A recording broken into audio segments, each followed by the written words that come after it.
मेरा नाम राधा है। यह मेरी जिंदगी की एक दुख भरी कहानी है जिसे सुनकर आपकी आंखों में आंसू आ जाएंगे। मैं बंगले में अपनी सहेली प्रिया के साथ रहती थी। मेरी उम्र 28 साल थी और मेरे 3 बच्चे थे, 2 बेटे और 1 बेटी। लेकिन मेरी सहेली का कोई औलाद नहीं थी।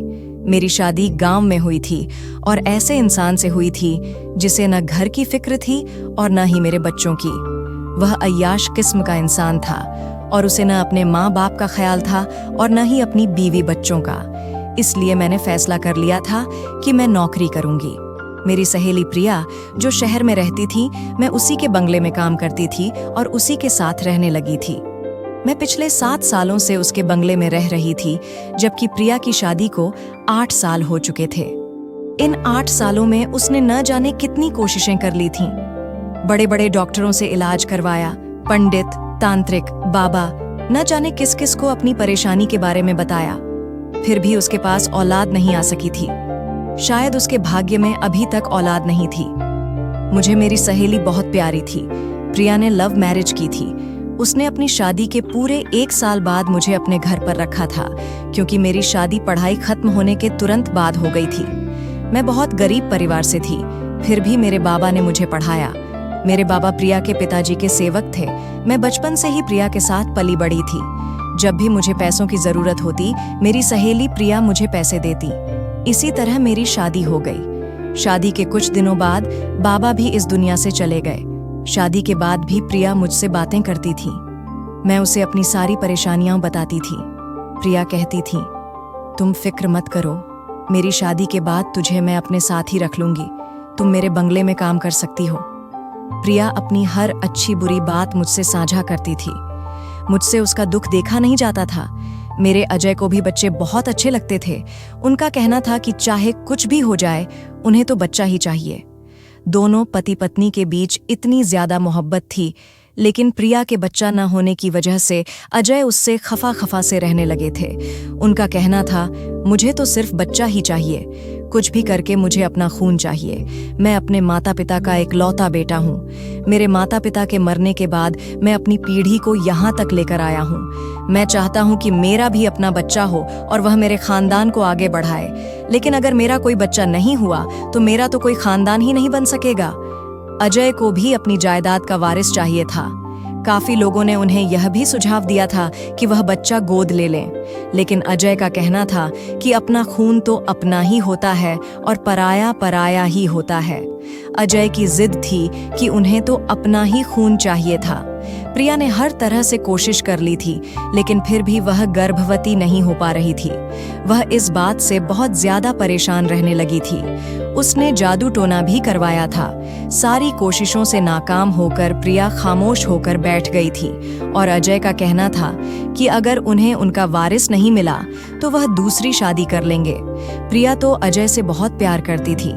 वह नहीं चाहती थी कि उनके पति उनकी आंखों के सामने कोई दूसरी औरत लाकर रख दें। ऐसा तो अजय भी नहीं चाहते थे, लेकिन वह भी मजबूर थे। इन सारे मामले में मैंने प्रिया की बहुत मदद की थी। वह जिस भी तांत्रिक बाबा के पास जाती थी, मुझे अपने साथ ले जाती थी।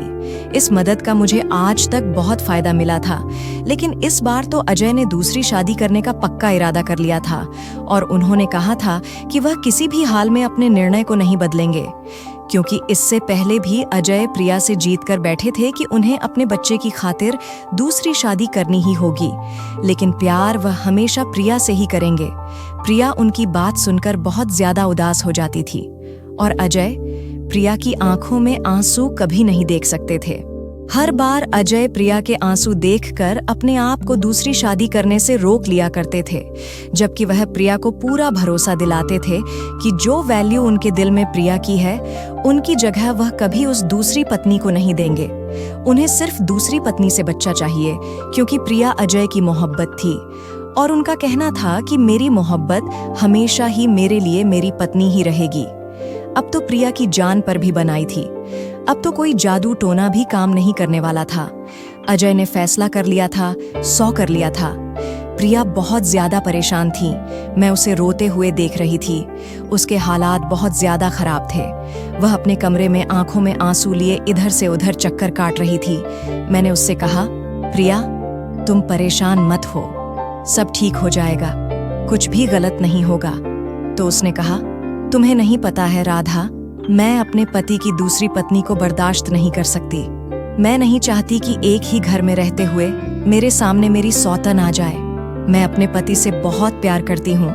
मुझे नहीं पता था कि शादी के बाद भगवान मुझे औलाद नहीं देगा और इस वजह से मेरे पति के दिल में मेरे लिए मोहब्बत कम हो जाएगी, बल्कि खत्म ही हो जाएगी। मैंने प्रिया को तसल्ली दी और कहा, ऐसा नहीं है प्रिया, अजय तुमसे बहुत प्यार करते हैं और वह मजबूरी में ही दूसरी शादी करना चाहते हैं। प्रिया कहने लगी, क्या तुम्हें पता है कि जब मेरे पति की दूसरी पत्नी घर में आ जाएगी और वह बच्चा पैदा करके देगी तो उनके दिल में मेरे लिए जो बची कुची मोहब्बत है वह भी खत्म हो जाएगी, क्योंकि मैं तो उनको बच्चा नहीं दे सकी। वह उनको बच्चा देगी तो मेरे पति उसी को और उसके बच्चे को ही ज्यादा वैल्यू देंगे। फिर तो मेरी इज्जत इस घर में 2 कौड़ी की भी नहीं रहेगी, और ऐसा मैं बिल्कुल नहीं चाहती। तुम तो जानती हो मेरे पापा की शहर में कितनी इज्जत है। मैं एक बहुत बड़े बिजनेसमैन की बेटी हूँ और तुम जानती हो कि मैंने बहुत ज्यादा जीतकर अजय से शादी की है। मेरे पेरेंट्स तो शादी के लिए तैयार ही नहीं थे। अगर उन लोगों को यह बात पता चल गई तो वह भी मुझसे कहेंगे कि तुम्हारी ही गलती का नतीजा है। मैं उन लोगों से भी कुछ नहीं कह सकती। मेरे पति के दोस्त भी उनको यही सलाह देते हैं कि वह दूसरी शादी कर लें ताकि इस घर में जो मेरी वैल्यू है वह बिल्कुल खत्म हो जाए। लेकिन मैं ऐसा बिल्कुल नहीं होने दूंगी। मैं कोई ना कोई रास्ता निकाल कर ही रहूंगी। प्रिया हद से ज्यादा परेशान थी। फिर अचानक चक्कर लगाते लगाते एक तरफ को रुक गई और मेरे चेहरे की तरफ अजीब नजरों से देखने लगी। मैं भी प्रिया को ही देख रही थी कि अचानक उसका मुझसे क्या काम पड़ गया और वह मुझे इस तरह से क्यों देख रही है। तभी प्रिया ने अचानक मुझसे कहा, राधा, क्या तुम मेरी मदद कर सकती हो? उसने अचानक मेरी आंखों में देखकर मेरे हाथों को थामकर मुझसे सवाल किया तो मैं हैरान रह गई थी। मैंने उसे कहा, हाँ, मैं तो हमेशा तुम्हारा काम करने के लिए तैयार रहती हूँ। तुम्हें ऐसा कहने की बिल्कुल जरूरत नहीं है। मैं तो हमेशा तुम्हारी मदद करती रहूंगी क्योंकि यह मेरा फर्ज है। मैंने कहा, तुम्हें पूछने की जरूरत नहीं है।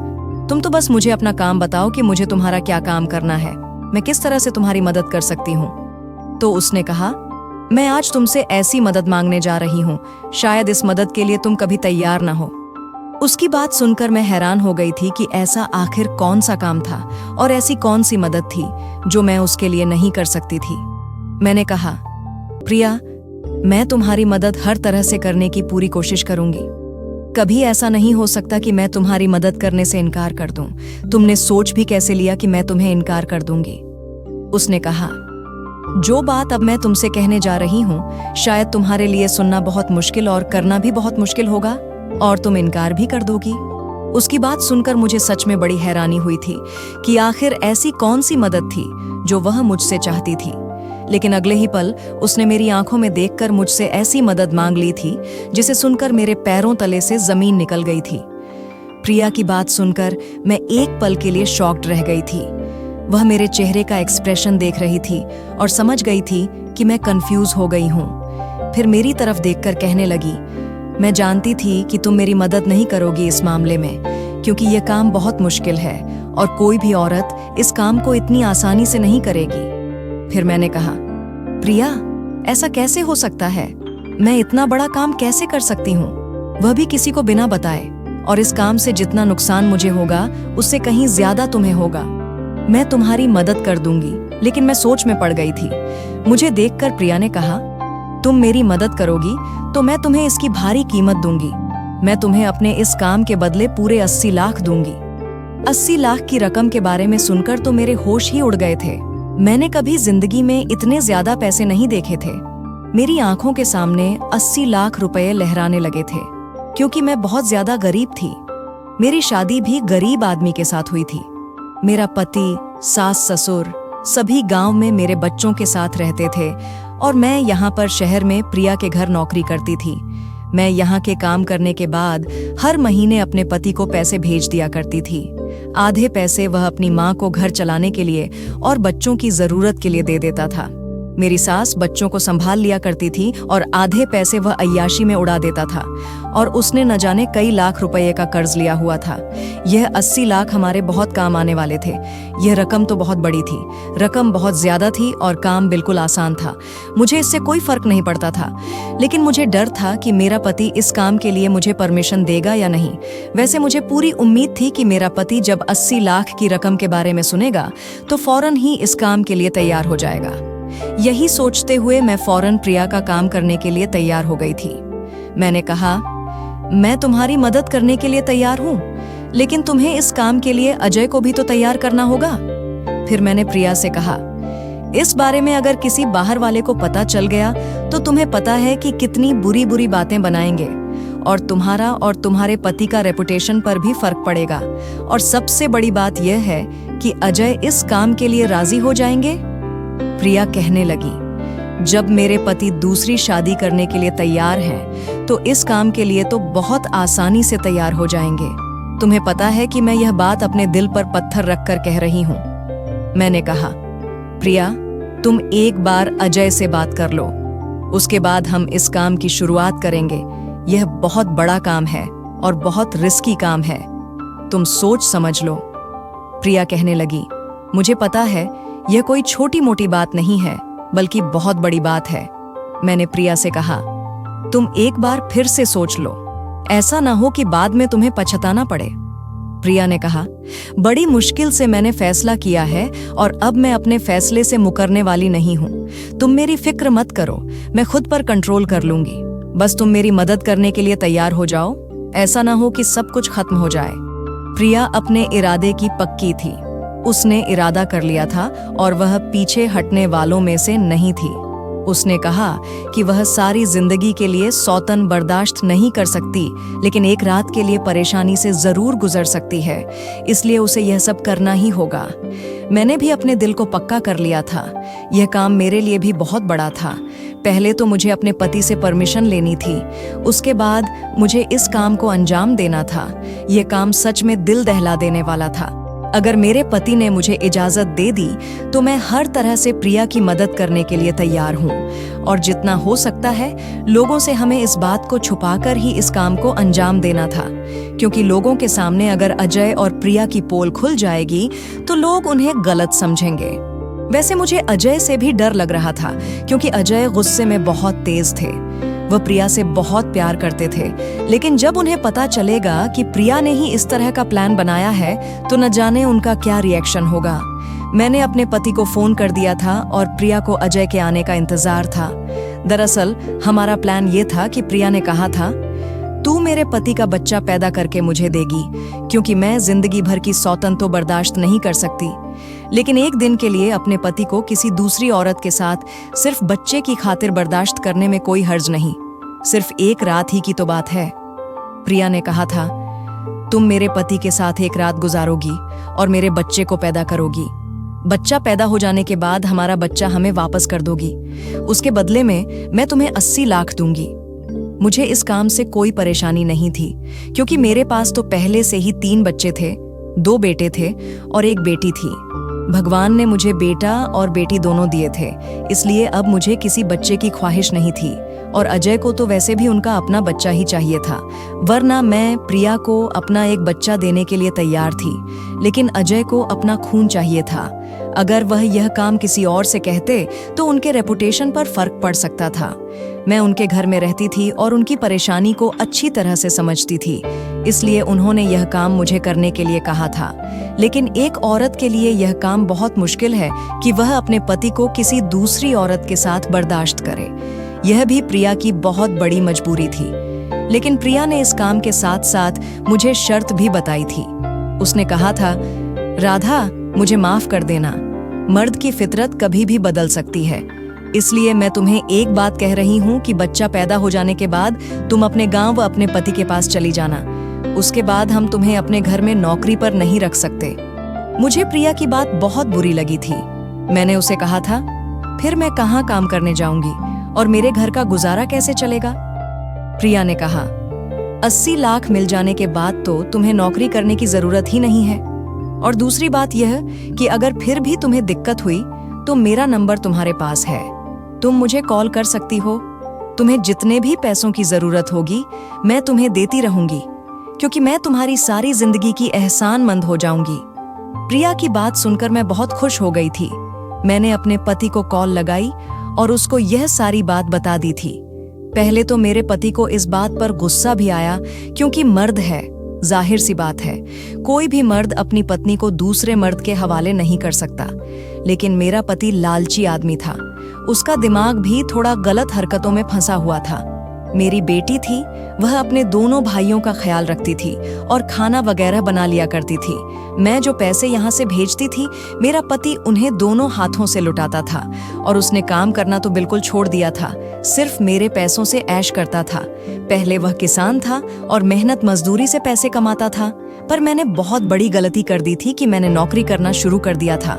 80 लाख की रकम के बारे में सुनकर मेरे पति ने मुझे फौरन परमिशन दे दी थी और उसने कहा था कि उसे कोई ऐतराज नहीं है, उसे तो सिर्फ पैसों से मतलब है। मैंने जब प्रिया को बताया कि मेरा पति राजी हो गया तो प्रिया बहुत खुश हो गई थी। और प्रिया ने जब मुझे बताया कि उनके पति भी खुश हो गए हैं, पहले तो वह भी थोड़े नखरे दिखा रहे थे, लेकिन उन्हें भी औलाद चाहिए थी और अपना ही खून चाहिए था, इसलिए वह भी इस काम के लिए तैयार हो गए थे। रात होते ही प्रिया ने मुझे अपने कमरे में भेज दिया। आज मैंने प्रिया की आंखों में आंसू देखे थे। आज उसे इस तरह से तड़पते हुए देखा था जैसे कोई मछली बिना पानी के तड़पती है। कभी कभी औरत मजबूर हो जाती है कि उसे जो नहीं करना होता, मजबूरी की वजह से वह भी करना पड़ जाता है। आज मैं प्रिया को बहुत लाचार और मजबूर होते हुए देख रही थी। उसने मुझे गले से लगाया और कहा, मुझे निराश मत करना, जिस इरादे से मैं तुम्हें भेज रही हूँ, भगवान करे मेरा इरादा पूरा हो जाए और मेरे पति को औलाद मिल जाए, ताकि मेरे बच्चे की कमी पूरी हो जाए और मेरा पति भी मुझसे अलग न हो। मैं अजय के साथ उसके कमरे में चली गई। प्रिया के लिए यह रात कांटों पर गुजरी थी। जैसा हमने सोचा था वैसा ही हुआ था। हमें ज्यादा इंतजार करने की जरूरत नहीं पड़ी थी और जल्दी ही मेरी तबीयत पहले दिनों से खराब रहने लगी थी। प्रिया ने मुझे शहर की सबसे अच्छी डॉक्टर के यहाँ दिखाया था। डॉक्टर ने मुझे गुड न्यूज सुना दी थी, तो प्रिया और अजय बहुत ज्यादा खुश हो गए थे। प्रिया से ज्यादा तो अजय खुश थे। उनकी तो खुशी का ठिकाना ही नहीं था। पहली कामयाबी तो हमें मिल चुकी थी। भगवान ने हमें ज्यादा इंतजार नहीं करवाया था। मेरी आंखों के सामने 80 लाख की रकम थी और उधर मैंने नोटिस किया था कि अजय और प्रिया भी बहुत ज्यादा खुश थे। उन दोनों की आंखों के सामने बच्चा घूम रहा था। अपने सारे रिश्तेदारों के सामने अजय ने खबर फैला दी थी कि प्रिया गर्भवती है, क्योंकि किसी को भी नहीं बताना था कि यह बच्चा प्रिया की कोख से नहीं बल्कि मेरी कोख से जन्म लेगा। अजय के सारे रिश्तेदार भी बहुत खुश हो गए थे, क्योंकि अजय भी नहीं चाहते थे कि वह दूसरी शादी करें, तो मजबूर होकर ऐसा करने की कोशिश कर रहे थे। अगर अजय को दूसरी शादी करनी होती तो वह काफी सालों पहले ही कर चुके होते। लोग तो बच्चा न होने पर 2-3 साल के बाद ही दूसरी शादी की तैयारी शुरू कर देते हैं। अजय तो फिर इतने अमीर थे, कोई भी औरत उनसे आसानी से शादी कर लेती। अब उन दोनों ने राहत की सांस ली थी, क्योंकि अब उनकी सालों पुरानी तमन्ना पूरी होने वाली थी। अजय की खुशी देखकर तो मुझे एक लम्हे के लिए घबराहट हो गई थी। शुरू में मुझे लगा कि सब अच्छे से ही हो जाएगा, लेकिन पता नहीं क्यों जैसे जैसे दिन गुजरते जा रहे थे मेरी घबराहट बढ़ती चली जा रही थी। मैं परेशान थी और अजय और प्रिया अपने बच्चे के आने के सपने देख रहे थे। वह दोनों पति पत्नी मेरा बहुत ख्याल रख रहे थे। मुझे बहुत अच्छा लग रहा था कि मैं उनके घर में रह रही थी और इतने सालों से मैं और लोगों की सेवा कर रही थी। आज भगवान ने वह वक्त ला दिया था कि दोनों पति पत्नी मेरी इस तरह से सेवा कर रहे थे जैसे मैं इस घर की रानी हूँ और यह मेरे नौकर हैं। लेकिन हमारे लिए एक नई मुसीबत आ गई थी। प्रिया के रिश्तेदारों को जब पता चला कि वह गर्भवती है तो काफी सारे लोग उनसे मिलने के लिए आ रहे थे और उनसे न जाने किस किस तरह के सवाल कर रहे थे। प्रिया तो गर्भवती नहीं हुई थी, इसलिए उनके पास हर सवाल का जवाब नहीं होता था, तो वह कंफ्यूज हो जाती थी। अजय ने कहा कि हमारा बंगले में रहना ठीक नहीं है, यहाँ पर कोई न कोई आता जाता रहता है, और प्रिया की गर्भावस्था का तो किसी को यकीन नहीं आ रहा था। अजय ने कहा, ऐसा न हो कि लोगों को गड़बड़ का एहसास होने लगे। इतने मेहमानों के आने की वजह से प्रिया और मुझे, हम दोनों को ही परेशानी का सामना करना पड़ रहा था, क्योंकि प्रिया को आराम करना होता था और मुझे घर का सारा काम करना पड़ जाता था। इसलिए मैंने प्रिया को सलाह दी कि हम उनके दूसरे शहर में बने हुए रिजॉर्ट में रहने के लिए चले जाते हैं। वहां पर हम आराम से वक्त गुजार लेंगे और अजय अपने रिश्तेदारों को बता देंगे कि प्रिया अपने मायके में जाकर रह रही है। इस तरह से कोई भी रिजॉर्ट में नहीं आएगा और हम लोग वहां पर आसानी से टाइम पूरा कर लेंगे। अजय को भी मेरा यह आइडिया अच्छा लगा था। अजय ने अपने रिजॉर्ट में मुझे और प्रिया को शिफ्ट करवा दिया था। इस रिजॉर्ट में कोई नहीं था। हमारे साथ अजय ने चौकीदार और एक नौकरानी को भेज दिया था हमारा ख्याल रखने के लिए, क्योंकि मैं अभी तक कोई काम नहीं कर रही थी। उधर बंगले में अगर कोई मेहमान आ जाता तो मुझे काम करना पड़ जाता था ताकि किसी को हम पर शक न हो। इस रिजॉर्ट में हमारी जरूरत की हर चीज अजय ने मौजूद करवा दी थी। हम इस रिजॉर्ट में आने के बाद बहुत सुकून में थे और प्रिया मेरा बहुत ज्यादा ख्याल रखती थी। कुदरत का करिश्मा भी बड़ा अजीब होता है। जिनसे मैं मांगती थी आज वह मुझसे औलाद मांगने के लिए तरस रही थी।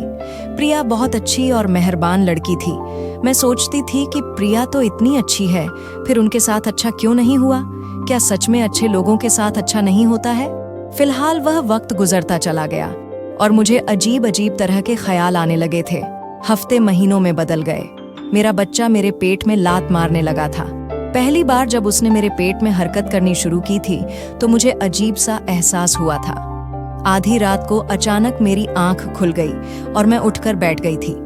मैंने अपने पेट पर जैसे ही हाथ फेरा, अंधेरे में मुझे कुछ अजीब सा महसूस हुआ था।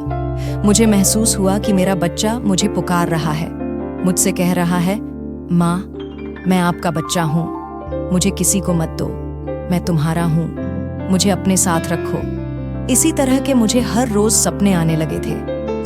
सारी रात मैं जाग कर गुजारने लगी थी और ज्यादा जागने की वजह से मेरे अंदर कमजोरी होने लगी थी। मेरा दिल धीरे धीरे बदलने लगा था, क्योंकि अब हर रात मेरे साथ ऐसा ही होता था। रातों को मेरा दिल ही नहीं, मेरे दिल के साथ साथ मेरी नीयत बदल रही थी। मैं परेशान थी। मुझे 80 लाख झूठे और बेकार लग रहे थे। मुझे लग रहा था कि 3 बच्चे होने के बाद मुझे अब और बच्चों की चाहत नहीं होगी। मेरे लिए पैसा जरूरी था, बच्चे नहीं। बच्चे तो मुझे पहले ही मिल चुके थे और मेरी कोई ख्वाहिश भी नहीं थी, क्योंकि बेटा और बेटी दोनों ही मेरे पास थे। मुझे क्या पड़ी थी कि बेवजह एक और बच्चा पैदा कर लूं, क्योंकि महंगाई का दौर है। इस दौर में अपना खाना पीना ही मुश्किल से चल रहा है। ऊपर से बच्चों को पालना तो बहुत भारी काम है। लेकिन अब मेरा ख्याल गलत साबित हो गया था और बच्चा पहला हो या आखिरी, अपनी औलाद तो अपनी ही होती है। प्रिया ने मेरी परेशानी को भांप लिया था। एक दिन मैंने अजय और प्रिया को बातें करते हुए सुन लिया था। प्रिया अजय से कह रही थी, कहीं ऐसा न हो कि मौके पर राधा की नीयत बदल जाए। अजय ने कहा, ऐसा नहीं हो सकता, उसकी नीयत कभी नहीं बदलेगी, क्योंकि उसके पास पहले से ही बच्चे हैं। उसे पैसों की जरूरत है, बच्चों की नहीं। वह मुझसे बार बार सवाल करती थी कि मैं खामोश क्यों रहती हूँ। अजय हर हफ्ते रिजॉर्ट का चक्कर लगाने के लिए आते थे और मेरे लिए बहुत सारे फ्रूट, जूस और ज़रूरी सामान लेकर आते थे। हर महीने डॉक्टर से इलाज भी चल रहा था। फिर जैसे तैसे वह दिन भी आ गया था। डॉक्टर ने मुझे डिलीवरी की तारीख भी दे दी थी। यह बात प्रिया ने फौरन अजय को बताई तो अजय बहुत ज्यादा खुश हो गए थे। अजय ने मेरे इलाज के लिए प्रिया को बहुत सारे पैसे दे दिए थे और कहा कि किसी भी चीज में कोई कमी नहीं आनी चाहिए। इधर मेरा दिल बार बार अपने बच्चे के लिए परेशान था। रात का समय था और प्रिया ने मुझे कहा कि सुबह हमें हॉस्पिटल जाना है, क्योंकि मेरा बच्चा पैदा होने में सिर्फ अब आज की रात ही रह गई थी। अगले दिन लगभग 10 बजे के समय मुझे हॉस्पिटल में जाकर भर्ती होना था और मेरा ऑपरेशन होना था। यह बात सुनकर तो मुझे डर लगने लगा था और फिर मेरा ऑपरेशन होगा। मैंने दिल में सोचा कि मैं अपना बच्चा किसी को नहीं दे सकती। यह मेरा बच्चा है। मैं इसे 80 लाख रुपए की वजह से किसी दूसरे के हवाले नहीं करूंगी। भले ही इस बच्चे का पिता अजय था, लेकिन माँ तो मैं थी जो उसे जन्म देने वाली थी। पिता से ज्यादा ममता माँ के दिल में होती है, जो पूरे 9 महीने तकलीफ में चलकर उसे अपनी कोख में रखती है और किसी दूसरी माँ की गोद में कैसे डाल सकती थी। अपने शरीर के अंग को किसी और के हवाले नहीं कर सकती थी। मैंने सोच लिया था कि यह बच्चा मेरा है। मैं 80 लाख में तो क्या, 80 करोड़ में भी किसी को नहीं दूंगी। मेरी नीयत और मेरा इरादा दोनों ही बदल चुके थे। मैंने देखा प्रिया रात होने के बाद अपने कमरे में जाकर सो चुकी थी। मैंने जल्दी से अपना सामान पैक किया और चुपके से वहां से भाग गई थी। मुझे तकलीफ भी होने शुरू हो गई थी क्योंकि मेरी डिलीवरी का वक्त हो चुका था। मैं जल्दी ही निकल आई और मैंने रात वाली बस पकड़ ली और बस में सवार हो गई। मुझे लग रहा था कि मैं ज्यादा बर्दाश्त नहीं कर सकती। मैंने कभी ऑपरेशन नहीं करवाया था क्योंकि मेरे 3 बच्चे नॉर्मल पैदा हुए थे। मुझे इस दर्द की आदत हो चुकी थी। मैं प्रिया और अजय को बहुत बड़ा धोखा देकर वहां से भाग निकली थी क्योंकि मुझे अपना बच्चा चाहिए था और मैं इसे किसी और को नहीं दे सकती थी। पीछे अजय और प्रिया का क्या हाल होगा, मैं इस बारे में सोचना भी नहीं चाहती थी। मुझे सिर्फ ख्याल था तो अपने बच्चे का, जिसे बचाना मेरी जिम्मेदारी थी। लगभग 6 घंटे का सफर तय करने के बाद मैं अपने गांव पहुंच गई थी, लेकिन अब मुझे दर्द तेजी से शुरू हो गया था। मैं अपने घर नहीं गई थी क्योंकि मेरा पति तो वहां पर 80 लाख रुपए की उम्मीद लगाए बैठा हुआ था। मेरे पति का बहुत सारा कर्ज था और इन 9 महीनों में उसने 80 लाख रुपए के न जाने कितने सपने देख लिए थे। अगर मैं उसके पास चली गई तो मुझे उम्मीद थी कि वह मुझे वापस प्रिया के पास ले जाएगा और उनसे पूरे पैसे हासिल कर लेगा। मेरा पति तो पहले ही बहुत लालची इंसान था। जो अपनी पत्नी को दूसरे मर्द के साथ 80 लाख के लिए बर्दाश्त कर सकता है, वह कभी उसकी ममता को नहीं समझ सकता। और 80 लाख के बारे में सुनकर जितना वह खुश हुआ था, उसकी खुशी को मैं शब्दों में बयान नहीं कर सकती थी।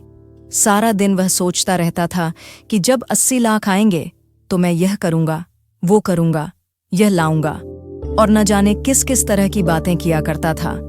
उसे अपनी पत्नी और बच्चों से ज्यादा पैसों से प्यार था। मैं गांव की खास दाई शकुंतला के पास चली गई थी। मेरे बाकी के बच्चे भी उसी औरत ने पैदा किए थे। मैं शकुंतला के घर पर गई और जोर जोर से दरवाजा बजाया। गर्मियों की रात थी। मैं रात के 2 बजे के समय पर वहां से रवाना हुई थी और अभी सुबह के 8 बजाने वाले थे। गर्मियों में तो सब लोग जल्दी ही सोकर उठ जाते हैं। दाई को तो आदत होती है कि कभी भी उनके पास मरीज जाए उसे संभाल लेती हैं। दाई ने जैसे ही दरवाजा खोलकर मुझे देखा तो वह बड़ी हैरान हो गई थी और कहने लगी थी, अब की बार तुम शुरुआती दिनों में मेरे पास नहीं आई हो। तुम्हारे बच्चे तो काफी बड़े हो गए हैं। तुमने कई सालों बाद बच्चे की पैदाइश के बारे में सोचा। मैंने कहा, शायद भगवान की यही मर्जी थी। यह कहकर मैं खामोश हो गई थी। वह मुझसे और ज्यादा बातें कर रही थी। मैंने उनसे कहा, ज्यादा बातों का समय नहीं है। मुझे दर्द हो रहा है। मेरी डिलीवरी का समय आ गया है, इसलिए मैं आपके पास आई हूँ। मुझे मेरा बच्चा सही सलामत चाहिए। मुझे बस यही परेशानी हो रही थी कि कहीं अजय के आदमी यहाँ पर ना आ जाए और मुझसे मेरा बच्चा न छीन ले। मुझे जल्दी से जल्दी अपना बच्चा यहाँ से लेकर कहीं दूर जाना होगा। मुझे अजय और प्रिया सिरदर्द लग रहे थे और यह भी डर था कि कहीं मेरे पति लालच में आकर यह बच्चा प्रिया को पहुंचा दे। इसलिए मैं अपने घर वापस नहीं जाऊंगी। डर और परेशानी की वजह से मेरा बुरा हाल हो रहा था। मैंने यहाँ तक नहीं सोचा था कि पीछे अजय और प्रिया का क्या हाल होगा जब उन्हें पता चलेगा कि मैं रातों रात उनके घर से भाग गई हूँ।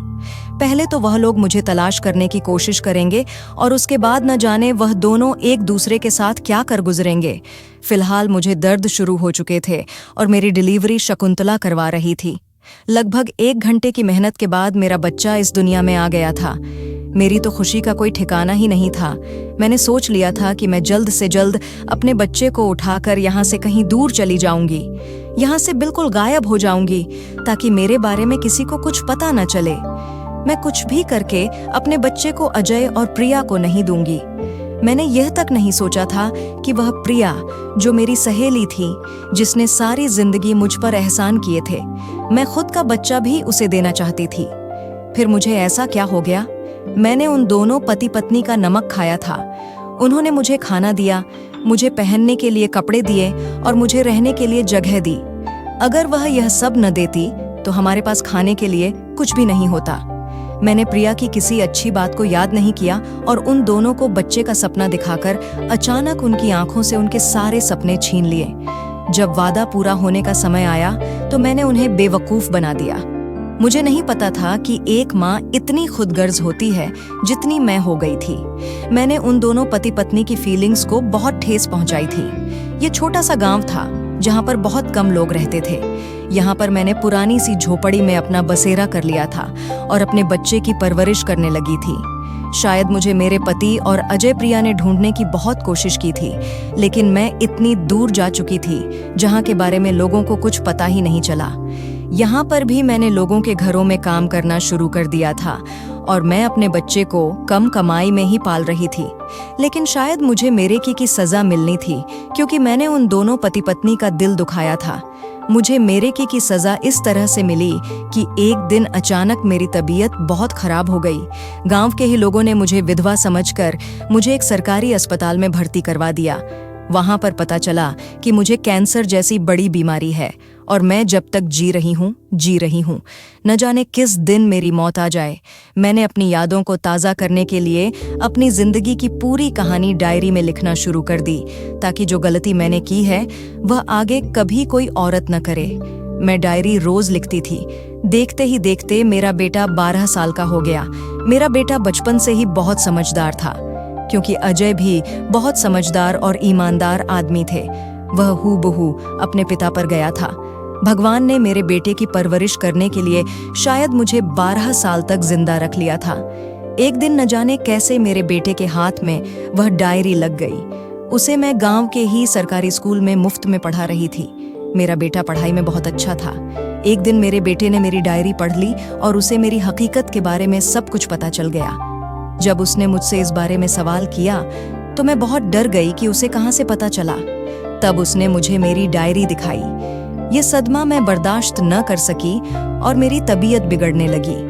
मेरे बेटे ने शायद मेरी जान बचाने के लिए मेरे साथ बहुत कुछ किया। उस डायरी में वह शहर का नाम और उस बंगले का पता लिखा हुआ था जिसमें अजय और प्रिया का बंगला था। वह मुझे गांव की ही मौसी के पास छोड़कर अजय और प्रिया के पास चला गया और मेरी डायरी भी अपने साथ ले गया। मैंने उसे जाने से बहुत मना किया था, लेकिन उसने मेरी एक न सुनी। वह अकेला ही चला गया और जब वह वहां गया तो उसने सारी हकीकत अजय और प्रिया को बता दी। अजय और प्रिया को बहुत गुस्सा आया था और लोगों ने उसकी बात सुनकर सोचा कि यह बच्चा झूठ बोल रहा है। लेकिन जब उन्होंने उसकी शक्ल को गौर से देखा, वह लड़का बिल्कुल हूबहू अजय पर ही गया था। इस बात का भरोसा उन दोनों को हो गया था, क्योंकि वह उनका औलाद था। अजय और प्रिया अपने गुस्से की वजह से चाहते थे कि वह हमारी मदद न करें। उसने कहा था, आप लोग मेरे साथ चलें और मेरी माँ की जान बचा लें। उसको शहर इलाज के लिए लेकर जाना है और उसका ऑपरेशन होना है, वरना वह मर जाएगी।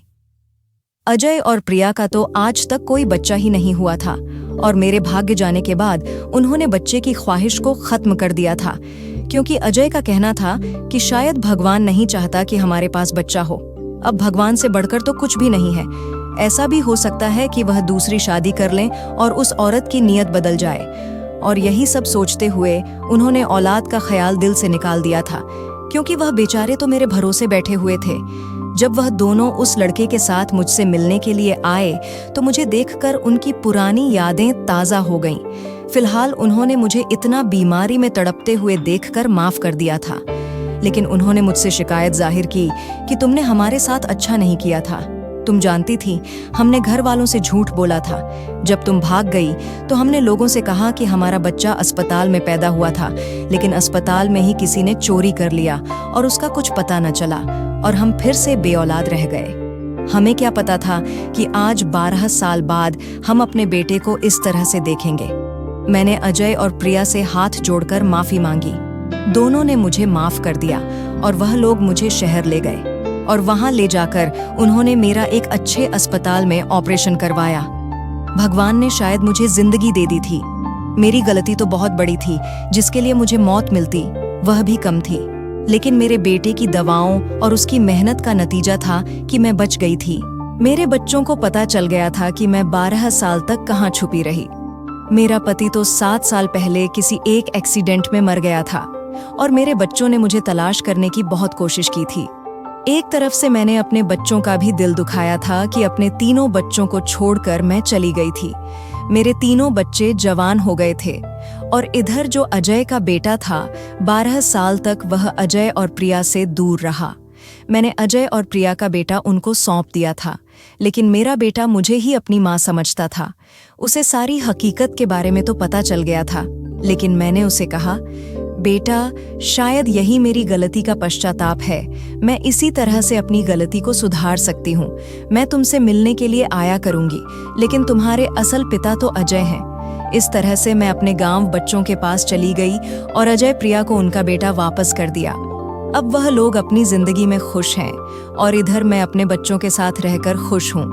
अजय प्रिया ने इतने सालों बाद भी अपना वादा निभाया और उनका बेटा सौंपने पर मुझे 80 लाख रुपए दे दिए। मुझे 80 लाख रुपए की कोई जरूरत नहीं थी, लेकिन उन्होंने कहा कि अब तुम्हारा पति भी कमाने वाला नहीं है, ये पैसे रख लो, तुम्हारे काम आएंगे। मुझे अफसोस हो रहा था कि भले पति पत्नी के साथ मैंने बहुत गलत किया था, लेकिन मुझे अपने छोटे बेटे की याद अभी भी सताती है। जब मुझे उसकी याद आती है तो मैं उससे मिलने के लिए चली जाती हूँ। अजय प्रिया ने लोगों को बताया कि उनका वही बेटा है जो अस्पताल में चोरी हो गया था और अब 12 साल बाद उनको मिल गया है। मेरे बेटे ने अजय और प्रिया को अपने माता पिता मान लिया था और वह उनके साथ उनके घर में बहुत खुश है। दोस्तों, उम्मीद करती हूँ आपको हमारी कहानी पसंद आई होगी। कहानी पसंद आई है तो वीडियो को लाइक करें। चैनल पर नए हैं तो चैनल को सब्सक्राइब करें।